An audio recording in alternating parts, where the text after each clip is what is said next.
of every classroom in the world, and that is the front row is always the last to fill up. Last week, our Bible class in Madison, I'm teaching this content, but on a bigger scale, 13 weeks, and we actually moved the front row to the back. And so after a few people sat down, so they were now in the front row, and they weren't going to get up and move, but it definitely made me feel better, making them feel comfortable. I'm excited to be with you guys tonight, and I'm very grateful for the invitation.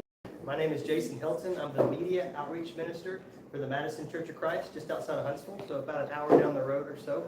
I've known Landon for many years. I was a youth minister for 10 years at Madison, and our paths crossed somewhere along the lines there in the youth ministry world.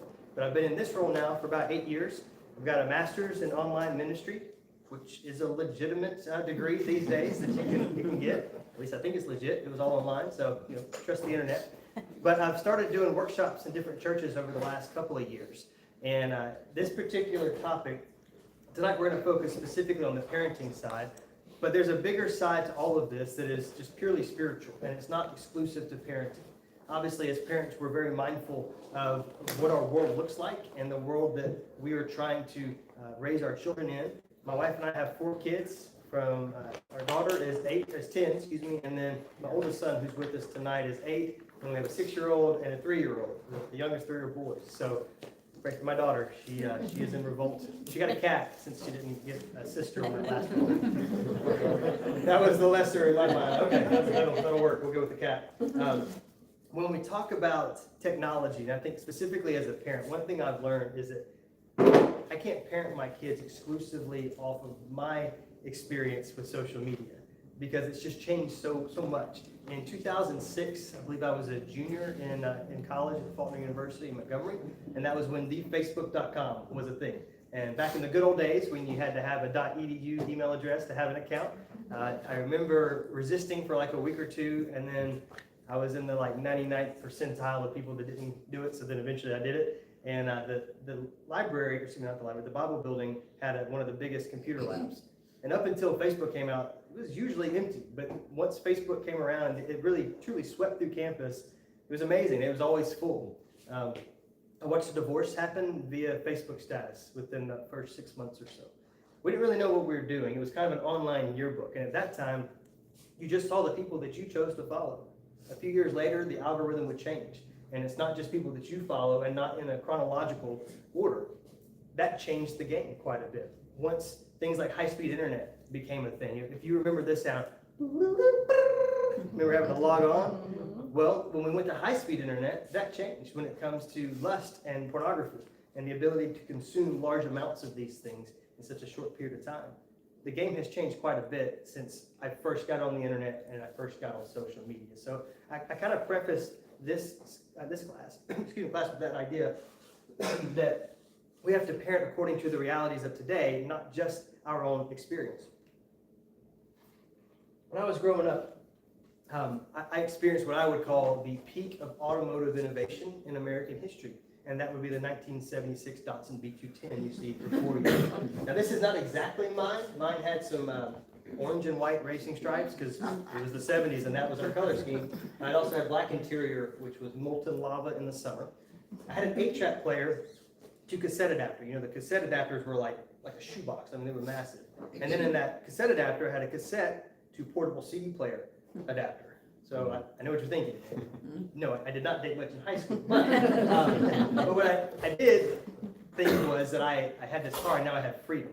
Our house was situated on a hill, and if you fell at just the right angle, you would actually roll into the parking lot of the grocery store. So driving to the grocery store was a bit much, right? Only because it was harder to carry the groceries up.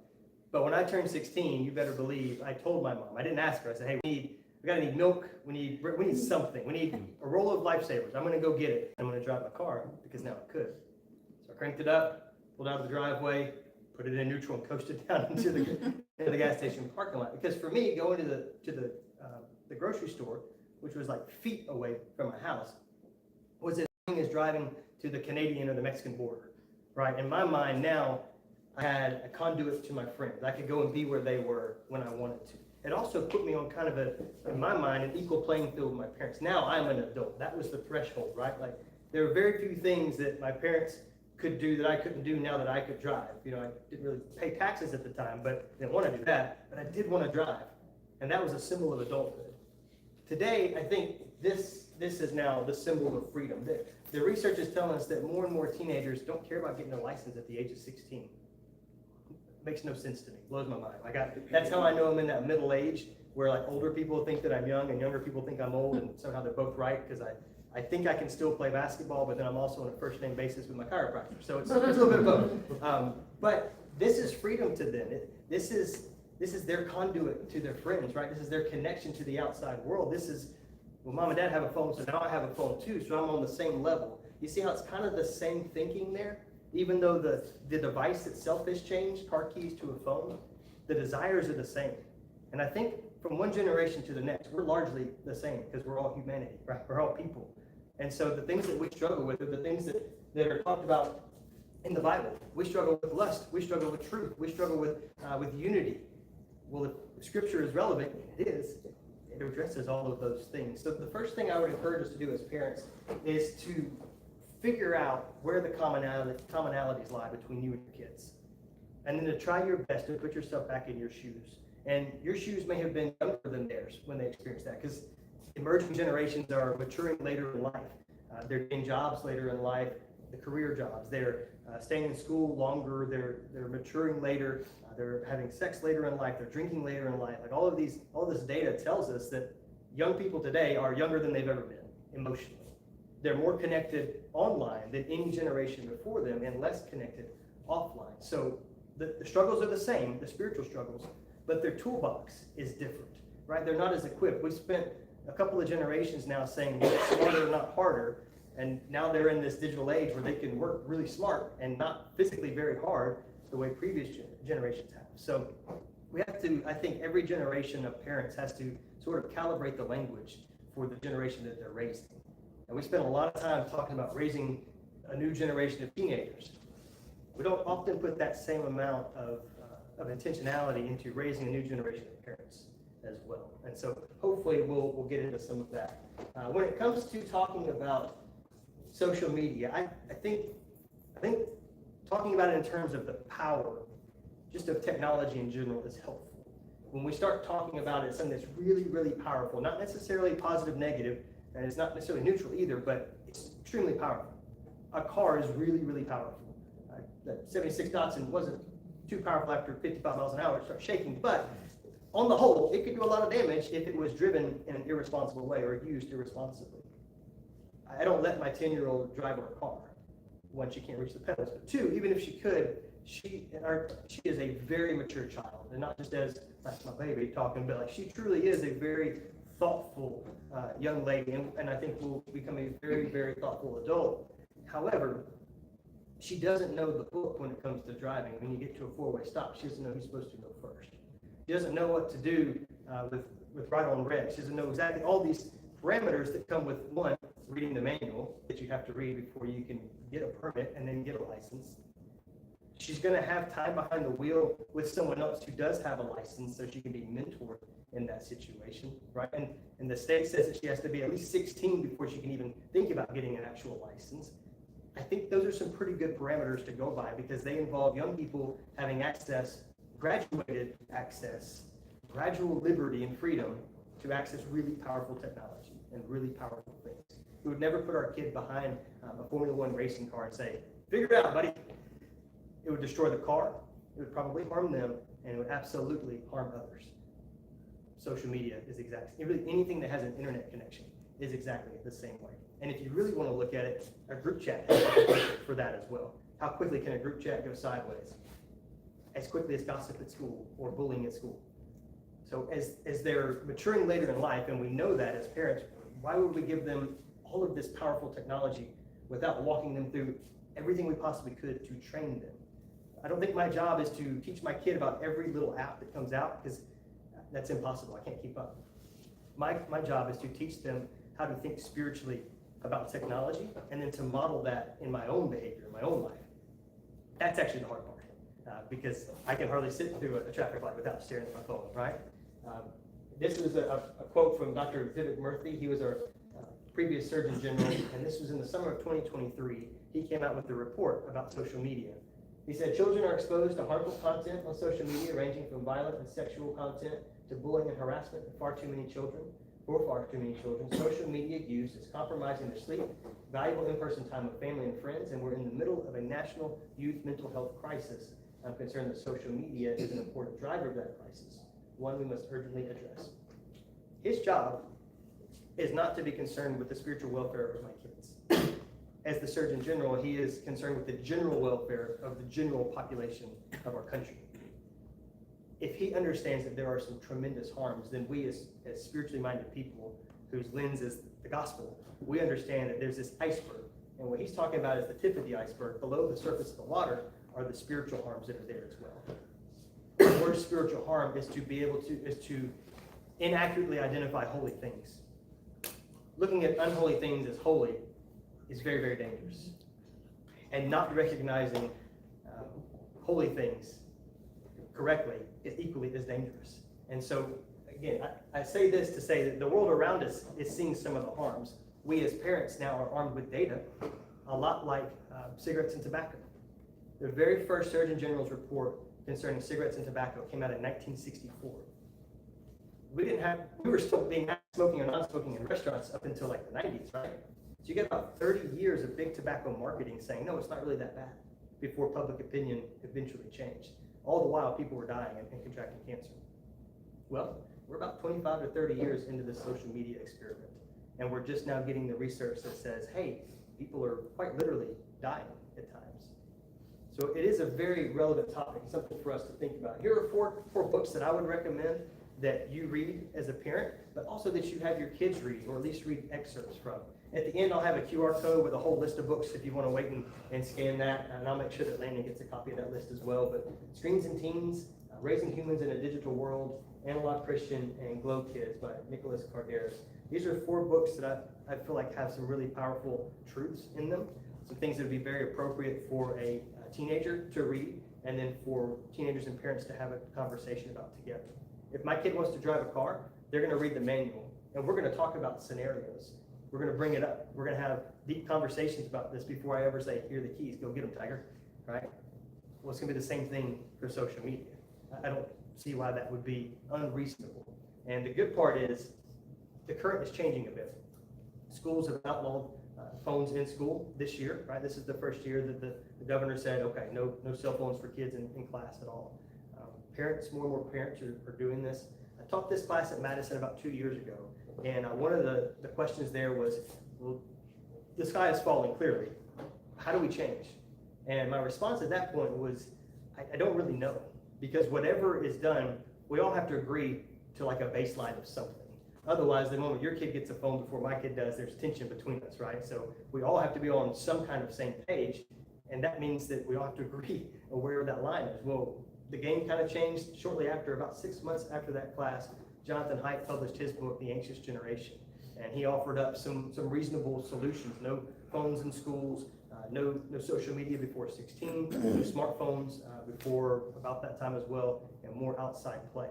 And those were 4 truths that weren't necessarily biblical, but were good, that most reasonable folks would say, yeah, I'm on board with that. That most school systems have seen the empirical data and said, yeah, that makes a lot of sense. And also, it's something that state legislatures could get behind. So that's why we've seen a lot of momentum. He's a professor at NYU, he's a published author, so he came with some credibility and some really good research to help kind of change the tide. So now that floor is rising, and more people are putting in some of these guardrails. I think the age in which we've lived in social media is kind of done. I don't think it'll ever be the same way it has been because of legislation that's being changed, because there's going to be limited access among 8 to 12-year-olds very soon across the nation. And I think that social media itself, it's going to go the way of AI. I think traditional Facebook is already just a series of advertisements mostly, right? Like 60% of what you see there is an ad, not really the people you're looking to connect with. Sora just came out last week, and that's a whole platform devoted to AI-generated content. So you go there just for the digital candy. That's all it is. It's just a bunch of candy corn, that's animated. There was one video of Michael Jackson where he stole somebody's food and ran around the restaurant. Okay, why was that a prompt? Like, why did anybody want to see that? But now kids can spend their time, and adults too, watching just kind of dumb stuff. I was infatuated with the water skiing squirrel for a long time. This is like that on exponential, right? Where we can just waste time. One thing I've realized is I've got to connect some dots for my kids. I've got to, one, reward their good judgment. When they're in an analog situation and they do the right thing, they tell the truth when they're tempted not to, or they have a choice to do something that's good or something that's not as good, or two good things and they choose the spiritual good. I want to highlight that. I want to emphasize that. But I also want to draw a line from their analog decisions to the digital consequences and vice versa. I'll give you an example. I think there's one time that I might have gotten it right as a parent. We'll see. But my daughter, she loves cats, and there's technically nothing inherently wrong with that. As a non-cat person, I have a presentation I could give. But one day I came downstairs and I heard something in our office, and the rule in our house is you don't get on the computer without asking permission. And you don't do that without having an adult in the room. Well, my daughter was on Amazon and had about 30 different cat items in the cart, which is not inherently evil, just not a good life choice in my opinion. Anyway, I'll get past the cat part eventually. We now have a cat, so I lost. But I asked her, I said, did you have permission? And she said, no. I said, okay, I want you to know I'm not angry. I'm not mad at you. But I want to explain something to you as to why you're not going to get a device, you're not going to get a tablet or a phone or your own computer for a long time. This is one of those situations. We had some very clear guidelines, and you chose to ignore those to do what you wanted.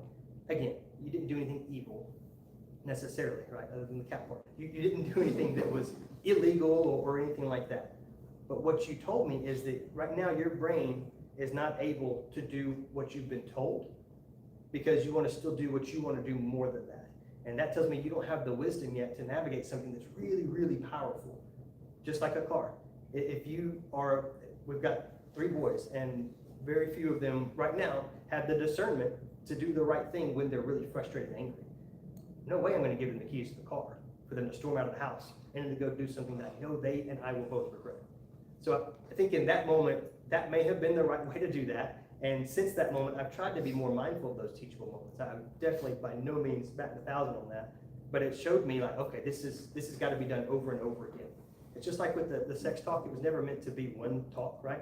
Because your curiosity at 13 is probably different than 18. So if you just have one conversation and you never revisit that, well, that doesn't suffice your curiosities, right? I want to guide their curiosity as a parent. So I want to continue this conversation all throughout. Whenever they do something right, I want to reinforce that. Whenever they do something wrong, I want to show them that this is why it's wrong, not just because daddy's angry. I want that to be really the last part. I want it to be that, well, this is what you're showing me with your behavior. And as you show more wise behavior, I'm going to give you increasingly more freedom and more liberty.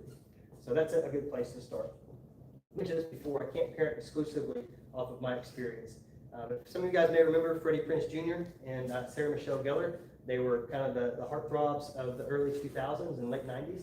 Well, they have a couple of kids together, and in an interview, Sarah Michelle Gellar was asked, how do you approach social media with your kids? And this is a person who has made her millions by being in the entertainment industry. She said, well, I explained it just like this. If you wanted a Paw Patrol face tattoo at the age of 2 or 3, that makes total sense, right? Because anything with, Chase on the case, also on your face, that also makes great sense. But in a few years, when you're walking down that middle school hallway and you got a Paw Patrol face tattoo, I know you're going to be stuffed into a locker, all right? And if I know that's going to happen, and I can prevent that, I want to do that. If I know that you're going to do something that at some point you're going to regret, as a parent, I have an obligation to not do that. If I gave you social media at the age of 5 or 10 or even 15, I know at some point you're going to post something that you're going to regret. If I give you access to a phone, I know there's a danger that you could send pictures of yourself to someone that you're going to regret. There are all these, everything scales up in the digital landscape. And until they start that, I want them to know that I can't let you do something I know you're going to regret. And so you may not understand it now. So I'm just asking for trust. And we're going to keep talking about it. And you're going to keep asking me questions, and I'm still going to make myself available to answer those questions until you get more clarity. So that's a good place to start. The other idea that's a really good visual, I like to get like a senior high school, like any kind of like big burly football player guy, and then get like the most daintiest clarinet player you can get, a girl over here and a guy over there, and then give them each a bottle of ketchup and have them squirt out as much as they can in 10 seconds. And then see who's got the most at the end, get the class to vote on it, and then give them 10 more seconds to see who can put it back in the tube. You can't. We used to talk about the book of James with this, that what you say, you can't bring your words back, right? Because the tongue is more powerful than the tiny little rudder of a ship, guides where it goes. Well, even more so now in the digital landscape. What you post, you may think it's gone. Snapchat created its empire by saying, hey, you posted and it's gone after some amount of time or whatever. Instagram, Facebook, they all have stories now or some version of that, because there's infatuation with the temporary, but it's a lie. It's saved on a server somewhere until it's leveraged for somebody else to hold against you, right? How many politicians and how many just popular people do we have to see go down, get canceled or what have you because of something they said or they posted in the past? Once it's out there, it's out there. And so this idea of permanency, that's a visual way on whatever level or age they are to show them that you can't put it back in the tube. So then what makes for a good post? Well, I'm at this stage now where 15 and 20 years ago, posts are popping up as memories on Facebook, which is really embarrassing. Not necessarily like evil things that I posted in college, but just dumb stuff. Like, why did you think the world wanted to know that? And so it pops up. Do you want to share? Absolutely not. Please take this off of whatever server it's on. Take it on. But that also reinforces this idea of what makes for a good post, what ages well, things that build up, things that encourage, milestones that you want to celebrate over and over again. Not criticisms, not attacks, not gossip, right?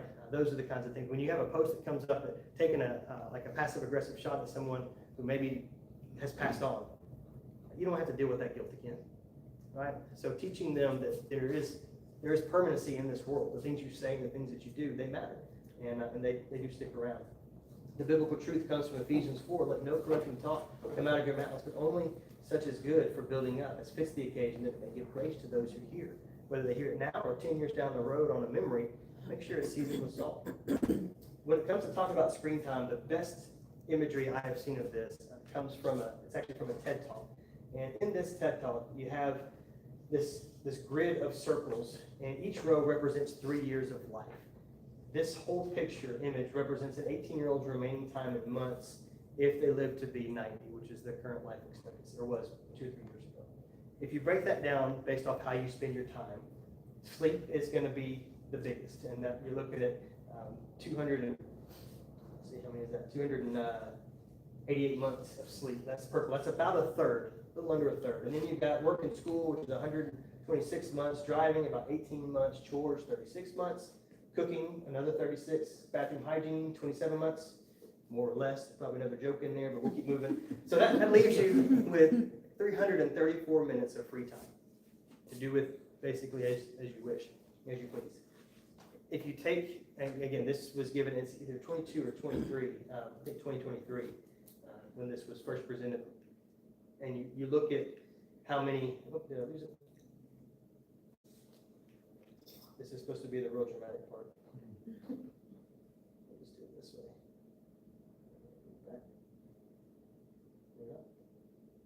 Back. When you look at, we should get somebody that knows how to manage technology. There we go. If you look at this, the black, which is basically a third, is the amount of time spent on a screen. If you factor that in and do the math, you're talking 26 years. 26 years of nothing but staring at a screen. Now, I'm sure most of us, it's just looking at your Bible app for that amount of time.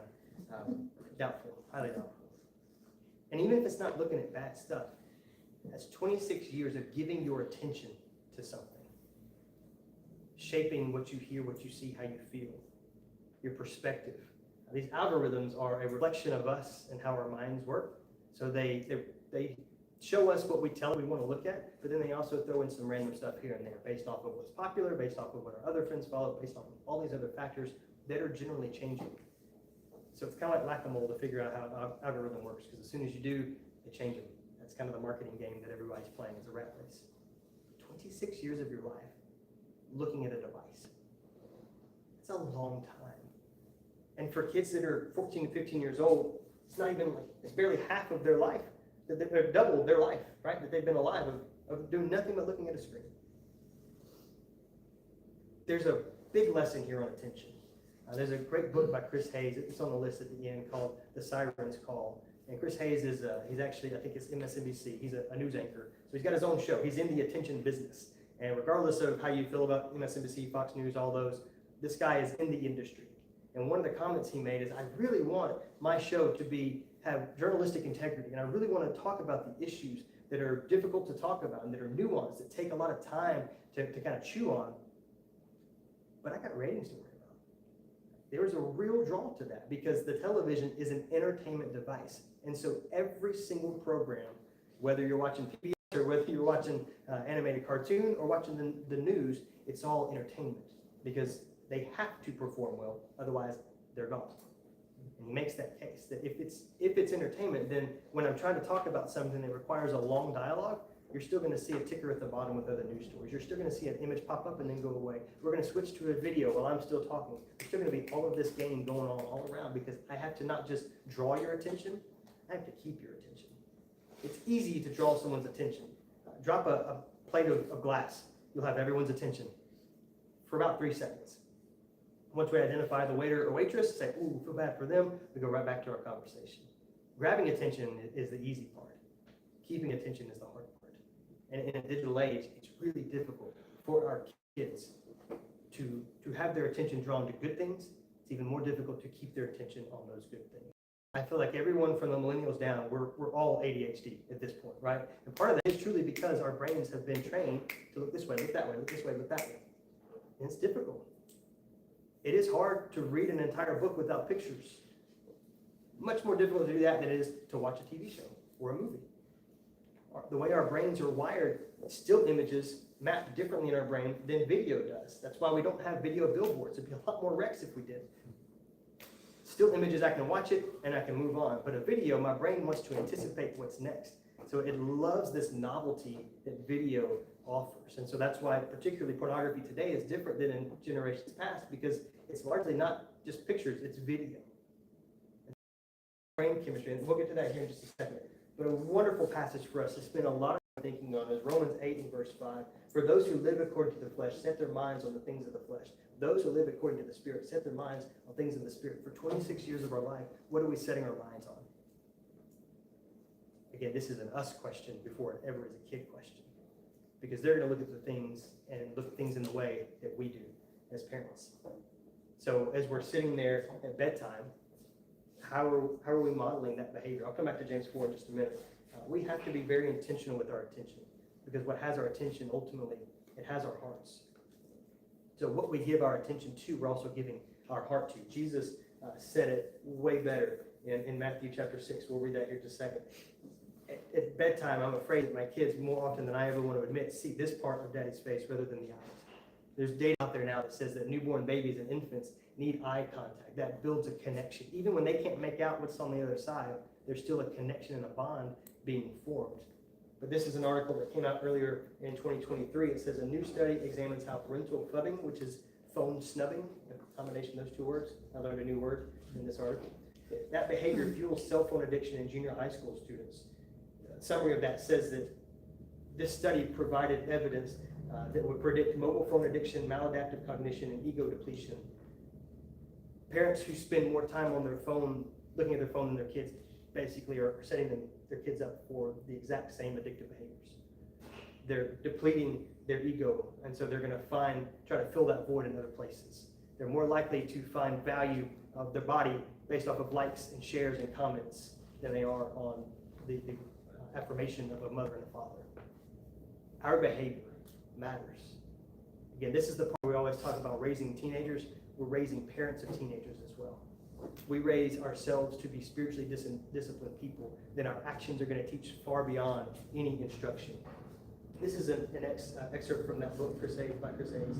It says, in competitive attention markets, he's talking about basically being in the news, amusement will outcompete information, and spectacle will outcompete arguments. The more easily something attracts our attention, the lower its cognitive load, the less friction there is for us to be drawn into it. That's why reading a book takes more mental energy than watching a TV show. Information is abundant, but attention is scarce. That is why information is cheap and attention is expensive. That's why it costs millions of dollars to have a 30-second ad on the Super Bowl. because you have the world's attention. Attention is expensive. The internet offers quite literally infinite information. The internet's cheap. But to get someone's attention, to keep their attention, to do something with that information, well, that's costly. Again, it goes back to the idea, what has our attention has our hearts. In Matthew 6, Jesus said, where your treasure is, there your heart will be also. The eye is the lamp of the body. So if your eye is healthy, your whole body will be full of light. But if your eye is bad, your whole body will be full of darkness. What we give our attention to matters. What we think about matters. If there's ever a passage that was written for the digital age, I think it comes from Psalm 119:37. Turn my eyes from looking at worthless things and give me life in your ways. If I had my way, I would replace every live, love, laugh item at Hobby Lobby, and I would replace it with this verse right here, right? Everybody should have it crocheted over the TV. It should be the background of our phones. This is a great verse. Turn my eyes from looking at worthless things. Don't let me spend 26 years of my life looking at things, one, that I'm not going to remember. I mean, think about the amount of images that you consume in 10 minutes of looking at your phone, and versus the amount that you actually remember and think on deeply later. Minuscule. Give me life in your ways. Focus on the things that matter. I think a fundamental question that we ask our kids at every stage of life and ourselves is, what is your purpose for this technology? They come to you and they want a new phone, or they want a new game system. What's your purpose for that? One, this will help with not allowing them to be discontent with everything they have. Here's a list of questions that I have found helpful. How does this cultivate the fruit of the Spirit in my life? How does this phone, how does this device, how does this boat, this house, this car, whatever? How does this make me more effective in the kingdom? Can I use it to share with others? How does this make me more like Christ? Would God consider this a need to help his kingdom? Because if it is, he's pretty clear in the Sermon on the Mount that whatever we need, God will provide. Or is it just something that I want? And if I can get good at asking these questions and answering them and letting that guide my decisions, then that will also rub off on my kids. My daughter would do this. She will come with a PowerPoint, Google Slides, presentation, answering each of these. And if she answers them well, the answer is probably going to be, yeah, we're going to try to make a way. Because you've thought about this. But not only have you thought about it, you've thought about it spiritually. And that's the part that we have to do well. We can't not just a matter of yes and no. Not just a matter of the actions. It's getting them to think through the lens of the gospel. And I think these are the kind of questions that do that. Help them to understand that without purpose for your technology, specifically our devices and social media, we move from being a user to being the one being used. If the app is free, then who's being bought? Us, our attention, right? Google Ads changed the landscape because you paid for clicks, you paid for the amount of time people paid attention to what you were trying to sell. This is a great illustration to help our kids understand perspective. And you may have seen this before, but in this image, you've got this little cutting board, looks like chessboard. There's a square A and B. I put show of hands if you think square A is darker than B. Okay? All right, hands down if you think B is darker than A. Thank you for being brave. All right, show of hands if you think this is a very leading question and you no longer trust me. Well, the answer is they're identical. I didn't believe it, so I put it in Photoshop, and I had seen this image. I'm like, no, I'm going to do my own, and those are the ones that I created. It's the same. Did a little color picker. My brain, again, very powerful, is trying to predict things. I see the shadow, and so I think those are automatically lighter, but then that's the grid, and so it's predicting the pattern. Again, my brain is drawn to patterns. Artificial intelligence, it identifies and predicts patterns. That's why it's based off of how we think. My point here is, this is a silly illustration. But what happens when a company has thousands of employees who have doctorates and master's degrees in how we think, and their entire job is to think about user experience and how a person interacts with that technology? Well, that could be really, really good. Or they could want to make a lot of money. And so when it comes to perception, what I see is not always reality. Your algorithm is going to look different from mine. And so when you look up and you wonder, how can people believe this stuff? It's because they're seeing the opposite oftentimes, based off where you live, what you like, what your friends like. Again, the algorithm changes these things. And if we spend 26 years of our life looking at these algorithm-based platforms, then we're not thinking at all anymore. We're only being led. We are not, this is Tony Rinke, he's got a book called 12 Ways Your Phone is Changing You. We are not who we think we are. We are not even who others think we are. We are who we think others think we are. So you're playing this guessing game where you're comparing yourself, you're behind the scenes with other people's highlight reel. That's not fair. It's not a right comparison. We should be comparing ourselves with others anyway. Yet, when I'm scrolling through on Instagram, all I'm doing is looking over the fence in everybody else's yard. The grass may sometimes be greener, but it still has to be mowed, right? I'm not seeing the rest of the context. It feels like all of my friends go to Disney once a week, right? And some of them do, I'm convinced. But as a parent, not as a kid, but as a parent, I have to fight against a little bit of jealousy of that. Like, I'd love to take my kids here or do this or have that same experience. But I can't constantly compare. But if I'm constantly looking and scrolling, that's how the doom scroll. It's not just that like everything's enraged, it's that there's this constant discontent that we're cultivating in our hearts. There's this constant unhealthy earthly comparison that we're cultivating in our hearts. There's a constant lust that we keep cultivating. All of this cultivates how we think. It cultivates our hearts. It does the same thing for our kids. I do think that it's helpful to tell our kids what's happening in their bodies. One of the things that I didn't know was what was happening in my body growing up. And it would have been really helpful for the people that I love the most in this world to walk me through some of that. I don't think they do. There's this thing called brain plasticity, neuroplasticity. You've probably heard some of these terms before. The ability of your brain to change through growth and reorganization is when your brain is rewired to function in some way that different from the way it previously functioned. It happens by experience. It also happens by book learning. It's all of these things together. It's the fact that you can create a habit, but then you can break that habit. You can rewire your brain. Think of your brain as walking through the forest. I use this backdrop here. The first time you walk through the woods, there's virtually no evidence you were there. Anybody have a dog? Anybody also have a warning track along the fence in their backyard? Because you travel the same path over and over again. And so the more we have these repeated behaviors and repeated experiences, the more defined that path becomes. So let's stick with lust for a moment.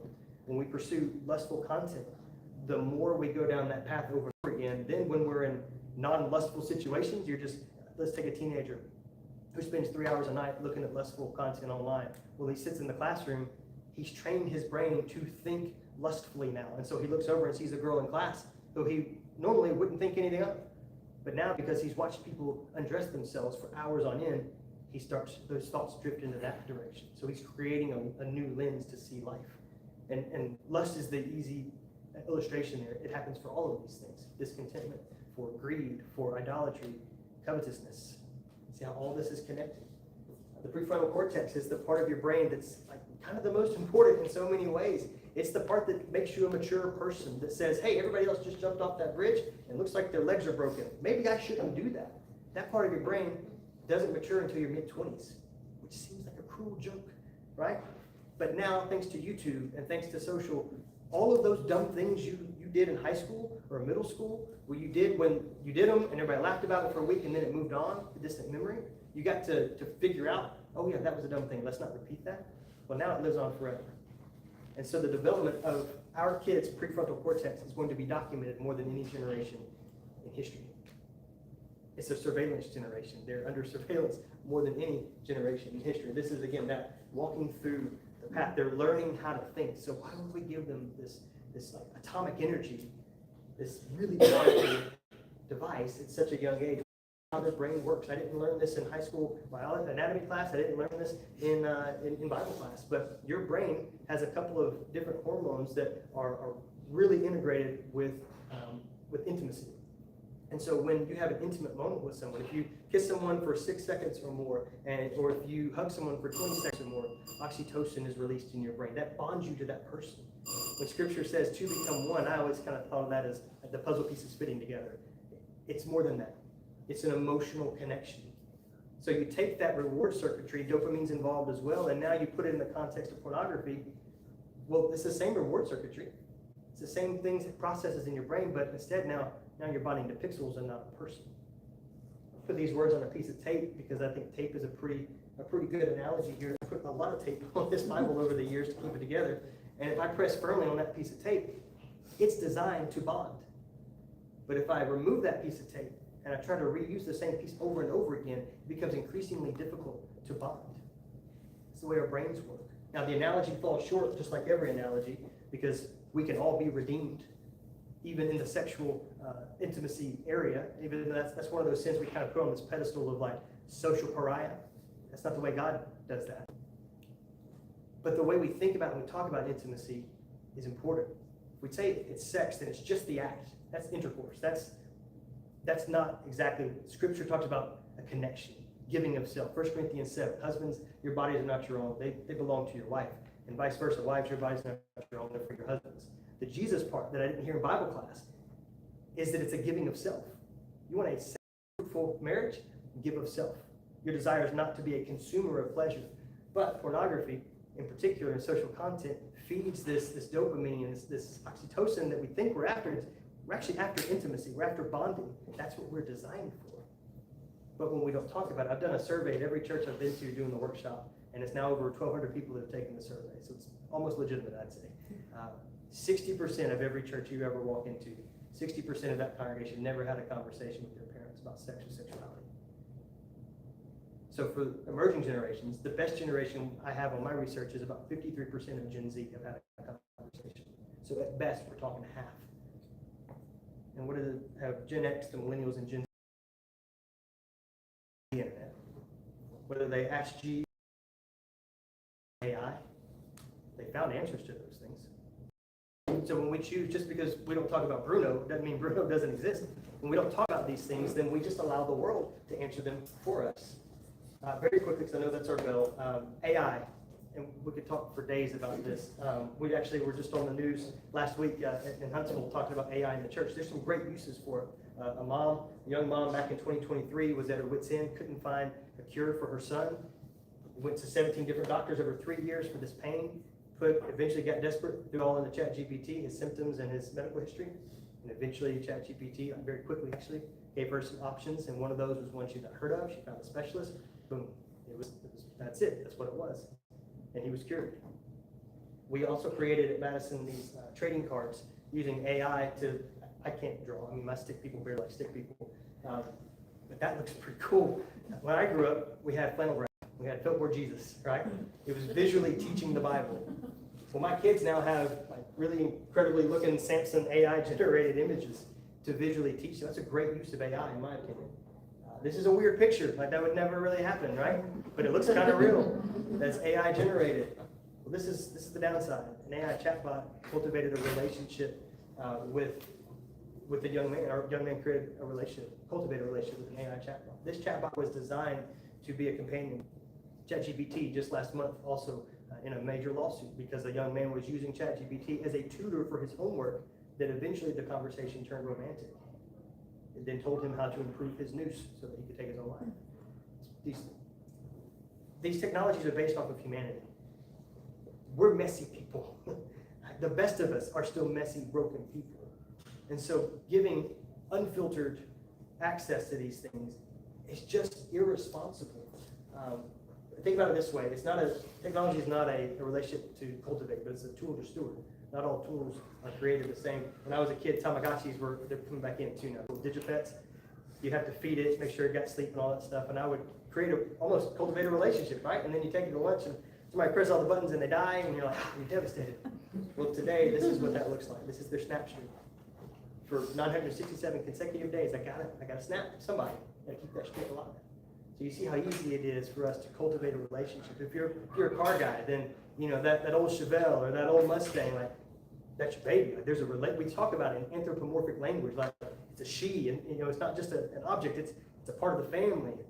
We cultivate relationships with some of these things, and it just gets amplified in this age. So we've got to be very, very thoughtful of that. We've got several other things. I'll get to the book list here. This has a list of books that I found super helpful. My disclaimer here is that if I recommend the burger to you at a restaurant, I'm not recommending everything on the walls, everything on the menu, yada yada. Use your discernment. But I have found most of these books to be very helpful. Not all of them are spiritual. A lot of them are about our bodies, about technology. It just helped me be more learned about this age. As you can tell, I talk about this stuff but I know our time is short and you got to get your kiddos. Contact information. If you would ever like to chat more, we're going to end with a prayer, and it is positive. In Jeremiah chapter 29, I believe it is, God sends Israel into Babylon. Babylon's a place known for things like throwing babies against walls. Not great, not ideal. Babylon does not love God or his people.